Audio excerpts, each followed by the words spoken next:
बिस्मिल्लाहिर्रहमानिर्रहीम। अस्सलाम वालेकुम my YouTube family. I hope कि आप ठीक होंगे। अल्लाह ताला आपको अपने हिफ्ज़ अमान में रखे, बीमारियों और आजमाइशों से बचाए और तंदुरुस्ती हज़ार नेमत है। अल्लाह ताला सबको सब तंदुरुस्ती और सेहत अता करे। तो आज मेरे किचन में बन रहा था शलजम गोश्त, तो मैंने कहा चले मैं आपके साथ ये रेसिपी शेयर करती हूँ। तो आज की जो रेसिपी लेकर मैं हाज़िर हुई हूँ वो है शलजम गोश्त। तो चलिए शलजम गोश्त के लिए कितना हमें गोश्त चाहिए, कितनी इंग्रेडिएंट्स चाहिए और शलजम कितने चाहिए मैं आपको बताती हूँ। तो शलजम गोश्त बनाने के लिए मैंने 1 किलो शलजम लेके उनको धो के क्यूब्स में ऐसे काट लिया है। और मैंने ½ kg बीफ का गोश्त लिया है, मीट।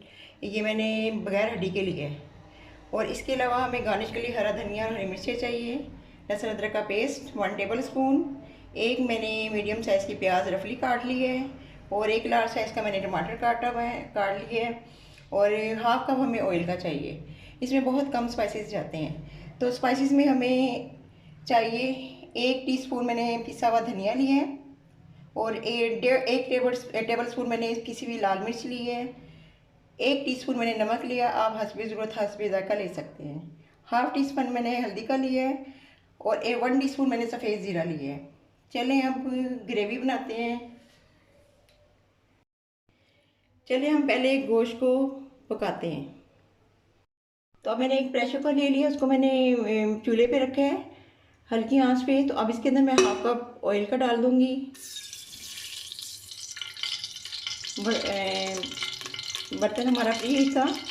अब इसके अंदर मैं प्याज ऐड कर दूंगी।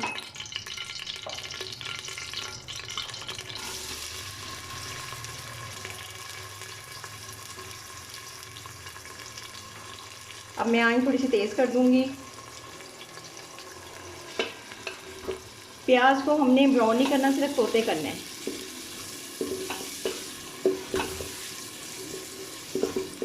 थोड़ी सी सोते हो जाएगी, फिर इसके अंदर हम लहसुन अदरक डाल के वो भी हल्का सा फ्राई कर लेंगे।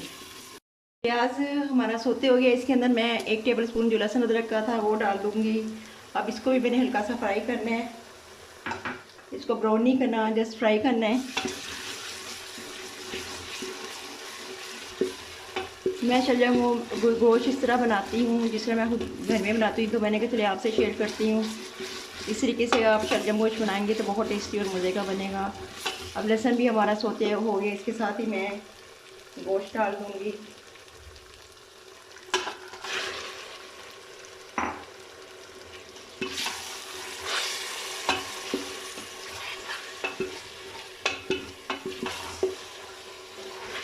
अब गोश्त को थोड़ा सा हम 5 मिनट के लिए फ्राई करेंगे।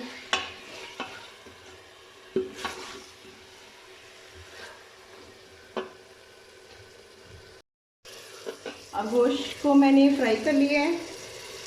इसके अंदर मैं टमाटर ऐड करूँगी और ज़ीरा मैं बाद में डालूँगी।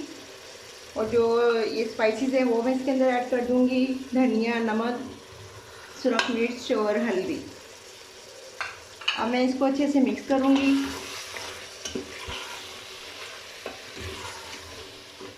तो शलजम गोश्त मैं प्रेशर कुकर में बना रही हूँ, इसलिए मैं इसके अंदर 1 कप पानी का डालकर इसको पकने के लिए रख दूँगी।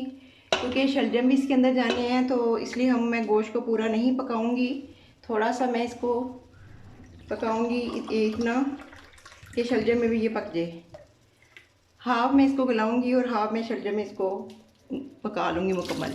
अब इसके अंदर मैंने 1 कप पानी का डाल दिया है और मैं इसको प्रेशर बंद करके 5 के लिए इसको प्रेशर दूँगी। अब हमने प्रेशर कुकर की सीटी उतार दी है। अब मैं चेक करूँगी गोश्त किस कंडीशन में है। तो अगर गोश्त का पानी खुशक हो चुका है तो मैं इसको शलजम डालकर भूनूँगी अच्छी तरह। आप देख सकते हैं मैंने प्रेशर कुकर खोला, उसमें थोड़ा सा पानी था, मैंने इसको खुशक किया है। तो 10 मिनट के लिए मैंने इसको प्रेशर दिया है। तो गोश्त मुकम्मल नहीं मैंने गलाया, थोड़ा सा यानी कि इसमें मैंने एक रहने दिया है, यानी कि एक हिस्सा मैंने इसका गलने से रहने दिया है, क्योंकि शलजम में भी इसने गलना है। अब ये गोश्त हमारा भून के मुकम्मल तैयार हो चुका है। यही फ़ायदा होता है पहले ऑयल में भून के हर चीज़ डालने का, कि बाद में आपको ज़्यादा भूनना नहीं पड़ता। अब शलजम डाल के इसको मैं थोड़ी देर भूनूँगी। फिर इसके अंदर मैं थोड़ा सा ज़्यादा पानी नहीं डालूँगी, थोड़ा सा पानी डालकर प्रेशर दूँगी।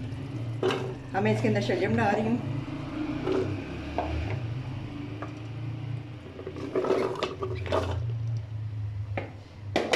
मैं इसको अच्छे से मिक्स करूँगी।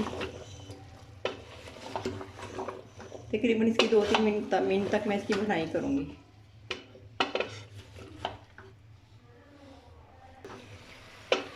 राइस कुकर मैंने तकरीबन 10 मिनट चलाया है।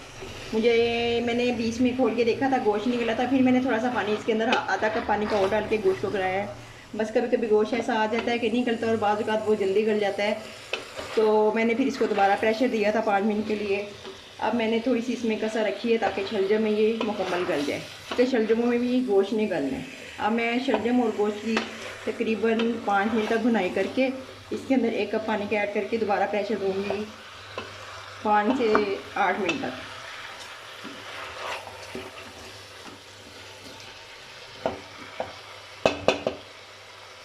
तो जनाब मैंने प्रेशर कुकर खोल के देखा है। अब आप देख सकते हैं इसकी कितनी प्यारी लुक आई है। ये बहुत खूबसूरत इसका कलर आया है। अब मैं एक चम्मच या डोई की मदद से, लकड़ी की डोई है ये, इसको हम डोई बोलते हैं, ये चम्मच कह लें, उसकी मदद से इसको अच्छी तरह पीस लूँगी। तो जब ये मुकम्मल अच्छी तरह पीस जाएंगे तो इसके अंदर मैं हरा धनिया और हरी मिर्चें ऐड करूँगी। तो अब शलजम हमारे बिल्कुल मुकम्मल पीस चुके हैं। मैं इसके अंदर हरा धनिया डालूँगी। अब इसके अंदर मैंने हरा धनिया डाल दिया है और 2 से 3 अदद मैं इसके अंदर हरी मिर्चें डालूँगी। अब शलजम हमारे पककर तैयार हो गए हैं। मैं इनको डिश आउट करूँगी। मैंने इनको एक प्लेट में निकाल लिया है। आप देख सकते हैं कि कितने अच्छे ये पककर तैयार हुए हैं। और पिसा हुआ गरम मसाला थोड़ा सा मैं इसके ऊपर स्प्रेड कर दूँगी। तो शलजम हमारे पककर तैयार हो गए हैं। तो आप प्लीज़ इनको मेरी रेसिपी स्टेप बाय स्टेप को फॉलो करके इसी तरह बनाएं। शलजम एक ऐसी सब्ज़ी है जो खून की कमी को पूरा करती है, चाहे इसको कच्चा खाएं या पका कर खाएं, इसकी दोनों तरह से बहुत अफादियत है। तो प्लीज़ मेरी रेसिपी को पकाकर खुद भी अपनी फैमिली के साथ शेयर करें, दोस्तों का साथ शेयर करें और इसका फीडबैक कमेंट में दें। और जो मेरे लिए न्यू है वो मुझे फ्रेंड बनाएं। और इसी के साथ मुझे इजाज़त दें कि अल्लाह ताला आपको अपने हिफ्ज़ो मान में रखे और सेहत और तंदुरुस्ती वाली ज़िंदगी दे। आमीन सुम्मा आमीन। इंशाल्लाह ताला नई रेसिपी के साथ आपके साथ जल्द हाज़िर होंगी। उस वक़्त के लिए मुझे इजाज़त दें। अल्लाह हाफ़िज़।